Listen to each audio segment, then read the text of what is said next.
ডাকাত বসিরউদ্দিন 40 জন ডাকাতির সর্দার কয়জন?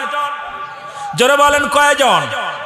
40 জন ডাকাতির লিডার যিনি প্রতিদিন ডাকাতি করতে যায়, মানুষের মাল হরণ করে, মানুষকে হত্যা করে, মানুষকে কষ্ট দেয়। বিবি ছিল, আল্লাহ তাকে একটা সতী সাথী নারী দান করেছিল। প্রতিদিন বিবি ডাকতে বলে, স্বামী রে, ও স্বামী, দুনিয়ার জিন্দেগি বেশি দিন নয়, এটা ক্ষণস্থায়ী, চিরস্থায়ী হবে। পরপার, কবরটা হবে পরপার। মানুষের 3টা বিপদ। নাম্বার 1 হলো মানুষের মরণ, নাম্বার 2 হলো কবর, নাম্বার 3 হলো কিয়ামতের ময়দান। স্বামী রে, এই দুনিয়ার মধ্যে যতই তুমি তাফালিং করো, যতই মাস্তানি করো, মরণের পেয়ালা পান করতে হবে, এর মধ্যে কোনো সন্দেহ। স্ত্রীকে প্রহার করে। ওদিন ডাকাত বসিরউদ্দিন ডাকাতি করতে যাবে, 40 জন তার সঙ্গীরা এসে গেছে। ডাকতে বলে, হুজুর, আজকে মোটা অঙ্কের একটা ডাকাতি আছে, এখান থেকে আমরা মোটা অঙ্ক পাবো, চলেন ডাকাতি করতে যেতে হবে।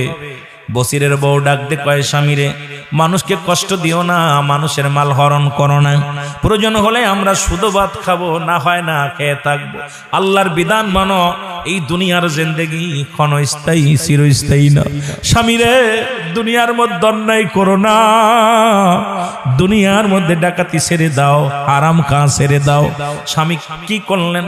ডাকাত বসিরউদ্দিন স্ত্রীকে মারলেন, মারিয়া তাকে লাথি মেরে ঘর থেকে বাইর করে দিলেন, দিয়ে চলে গেলেন ডাকাতি করতে।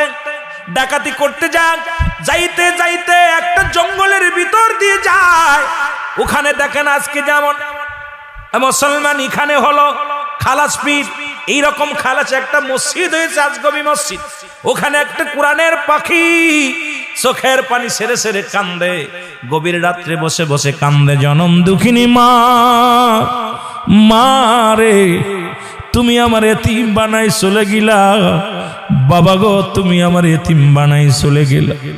আজকে টাকার অভাবে তেল কিনতে পারি না, সবক মুখস্থ করতে পারি না। সব বন্ধুরা কোরআন পড়ে, এই নিশিরাত্রে 3টার সময় উঠে কোরআনুল কারীম পাঠ করে। আমি গরিব মানুষ, গরিবের মা, আমি এতিম।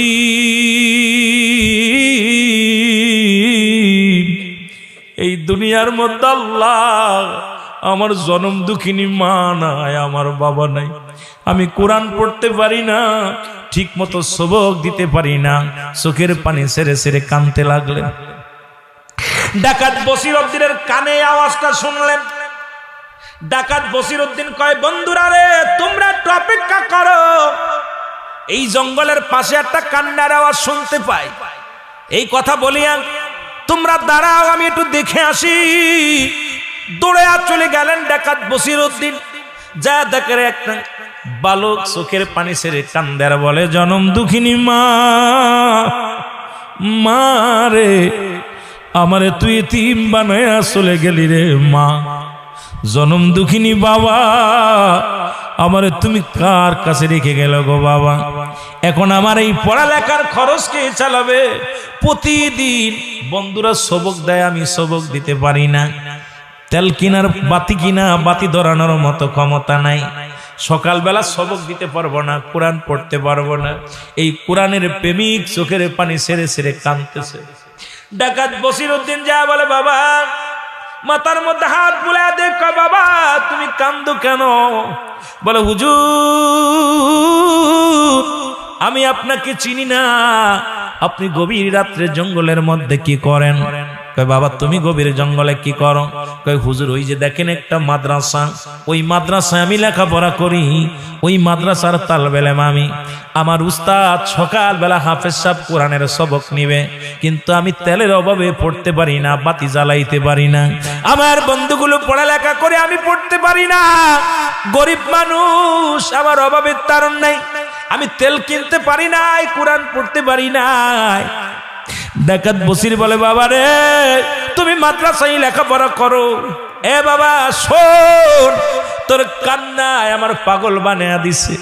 ও বাবা শোন, তুই চিন্তা করিস না, যেহেতু আমাকে বাবা বলছিস, আমাকে হুজুর বলছিস, বাবা শোন, আজ থেকে তোর পড়ালেখার দায়িত্ব আমি গ্রহণ করলাম, আজ থেকে যত খরচ তোর হবে সমস্ত খরচগুলো আমি বহন করব বাবা।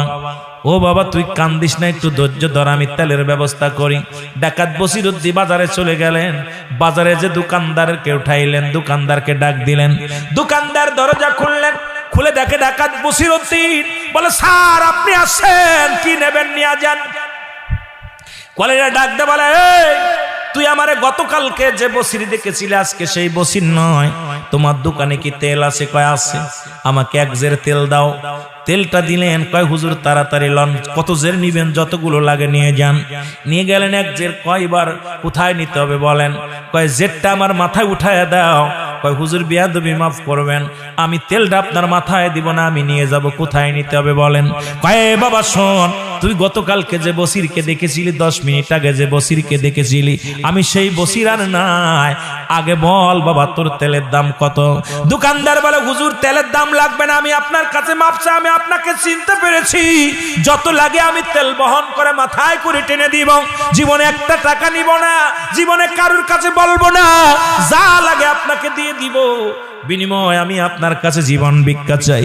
ডাকাত বসির ডাক দে, কয় বাবা আমারে তুই চিনতে ভুল করেছিস। ওই মাদ্রাসার তালবেলামের চোখের পানি আমারে পাগল বানাইছে, কোরআনের পাখি আমাকে পাগল বানাইছে। কোরআনের পাখি রে, কোরআন পড়ে, ওই কোরআন শুনে আমি পাগল হয়ে গেছি রে। এই তেলের দাম কত? তাড়াতাড়ি লও, আমি তেলটা টাকা দিয়ে নিব। বসির জোর করে টাকা দিয়ে দিলেন। আর কয় আমার মাথায় উঠায়া দাও। এই মাথায় বন করে কোরআনের পাখির খেদমত করে জীবনটা কাটিয়ে দিতে চায়। জোরে জোরে বলেন আল্লাহু আকবার। আমার ভাইরা, আমার বন্ধুরা, আমার ডাকাত বসিরউদ্দিন মাথায় করে তেল নিয়ে আসলেন। তেল এনে যুবক বালকটারে ডাক দিয়ে বলে, বালক আয়, আজ থেকে তুই কোরআন পড়বি, বাতি জ্বালাইবি, কোরআন পড়বি, আরো যারা পড়তে চায় তাদের পড়তে দিবি, যত তেল লাগে আমি বহন করব বাবা।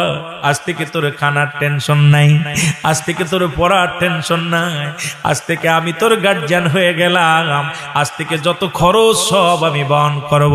এমন মাদ্রাসার ছাত্র আছে আপনারা যাদের পিছে দাঁড়াইছেন, যাদের সহযোগিতা করেছেন, খাবার দিছেন, যাদেরকে টাকা দিছেন, যাদের খেদমত করেছেন, আমার আল্লাহ যেন কোরআনের পাখিদের খেদমতের খাতিরে আমাদের কবুল করে নাই। জোরে বলেন মারহাবা। আমার ভাইরা, আমার বন্ধুরা, আমার ডাকাত বসিরউদ্দিন অনেকক্ষণ পরে ডাকাতির 40 জনের কাছে গেলেন। সবাই বলে হুজুর এত দেরি করলেন কেন? বেলা রাত শেষ হয়ে যায়, আপনি কেন এত দেরি করলেন? ডাকাত বসির কয় তোমরা যাও, আমি আজ থেকে আর ডাকাতি করব না, আজকে আমার মন ভালো না, আমি আর ডাকাতি করব না। ডাকাতির সর্দারের মুখে এই কথা শুনে সদস্যরা বলে হুজুর আপনার কি হলো? যে মানুষটা চিরদিন মানুষের মাল হরণ করেছে, মানুষকে কষ্ট দিছে, আজকে হঠাৎ করে কেন বদলে গেল? একটা কান্নার আওয়াজ শুনিয়া বসির ডাক দে বলে, ভাইরা আমি ওয়াদা করেছি আজ থেকে আর আমি ডাকাতি করব না, তোমরা যাও, তোমরা চলে যাও, তোমরা চলে যাও, আমি না খেয়ে জীবন যাপন করব, কাউকে কষ্ট দিব না। কাঁদতে লাগলেন। বসিরের চোখে পানি দেখে সদস্যরা বলে হুজুর জীবনে তো আপনাকে কাঁদতে দেখি না, আপনার চোখে কেন পানি? ডাকাত বসির বলে, ডাকতে বলে আমার বন্ধুগণ শোনো, আমাকে আর কোনোদিন ডাকাতির জন্য ডাকবা না, কোনোদিন অন্যায় কাজের জন্য ডাকবা না, আমি আর তোমাদের সরদার নয়, আমি এখন সাধারণ বসির, আমি আর ডাকাতির সরদার বসির নাই। এই কথা বলে বাড়ি চলে আসলেন। বাড়িতে এসে দরজার মধ্যে টক মারলেন, দেখে বিবি যায় নামাজের মধ্যে বসে দোয়া করে, আল্লাহ আমার স্বামী ডাকাতি করতে গেছে, তুমি তারে ধরা ফেলায়ও না, আল্লাহ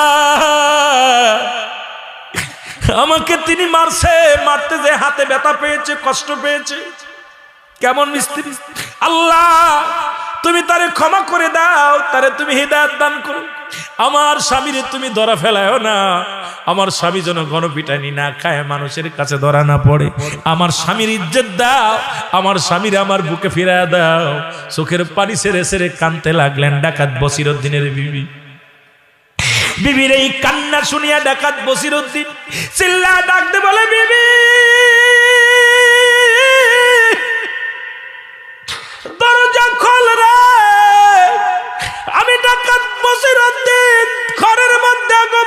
করেছি বিবি রে, তোরে এত আঘাত করলাম, তোরে এত মারলাম, তারপরও বিবি তুই রাতের অন্ধকারে যাই নামাজের মধ্যে বসে আমার জন্য কান্দিস, আমার জন্য চোখের পানি ফেলিস। বিবি রে, আমি ভুল করেছি, ওয়াদা করেছি আর জীবনে কোনোদিন ডাকাতি করব না, জীবনে আর অন্যায় পথে চলবো না। আল্লাহ যেন আমারে মাফ করে দেয়। জোরে জোরে বলেন আল্লাহু আকবার। এ আমার ভাইয়েরা, আমার বন্ধুরা, গভীর মনোযোগ। ডাকাতির বিবি ডাকতে বলে, বিবি, বিবির কাছে কাঁদতে লাগলেন। বিবি ডাকতে কয়, স্বামীরে সকাল হলে যাব। এ মুসলমান শুনে নেন, গভীর মনোযোগ।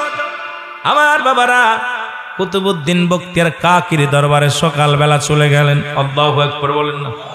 কুতুবউদ্দিন বখতিয়ার কাকির দরবারে যাইয়া স্বামী স্ত্রী বায়াত হাতের পদ দিয়ে কালেমা পড়লেন, তওবা করলেন। গভীর রাত্রে স্বপ্নে দেখে, বসিরে রে, তোর কপাল খুলছে রে, কপাল খুলে গেছে, কপাল খুলে গেছে।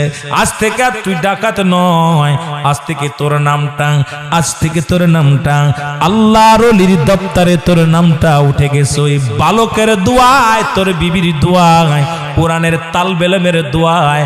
আর তুই আর সাধারণ মানুষ নয়, আজ থেকে আল্লাহর ওলিদের কাতারে আজকে থেকে তোর নামটা লেখা হয়ে গেছে। জোরে বলেন মারহাবা। আর একটু জোরে বলেন আল্লাহু আকবার।